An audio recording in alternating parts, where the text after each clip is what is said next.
బామ్మది వాళ్ళ చూసేది వాళ్ళ నాన్న బావది పొలం ఎండిపోయింది, నిలబడ్డది ఇంట్లో. వాడికి ఏమైనా సిగ్గు సరం ఉంటే వచ్చి మాట్లాడమను.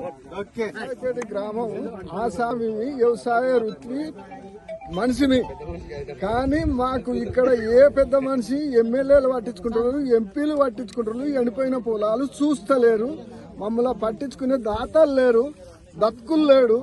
ఇప్పుడు పాసం సస్తున్నాం, ఇక్కడ ఏడుపులు దుక్కులు వస్తున్నాయి.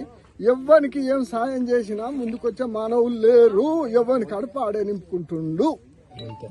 ఎమ్మ సిద్ధయ్య కొడుకును బాలరాజును చూడబోతే చుట్టాలు ఎమ్మెల్యేలు అవుతారు, ఎంపీలు అవుతారు, పుక్కడిగా దంగి తిని బర్రెలలో బలుస్తారు. మా చుట్టాలు కాదు, మా పక్కాలు కాదు. మేము ఎండిపోతున్నాం, చచ్చిపోతున్నాం అంటే ఇటంకలు వచ్చేటోళ్ళు లేరు, చూసేటోళ్ళు లేరు. మాకెందుకండి? మీరు పెద్దలు కావచ్చు, దునియా ఉండొచ్చు, కోర్టులు ఉండొచ్చు, పార్ట్లు ఉండొచ్చు, పనికిరాని మనుషులు ఎందుకు మీరు అనేది నేను భావించి ముగిస్తున్నాను.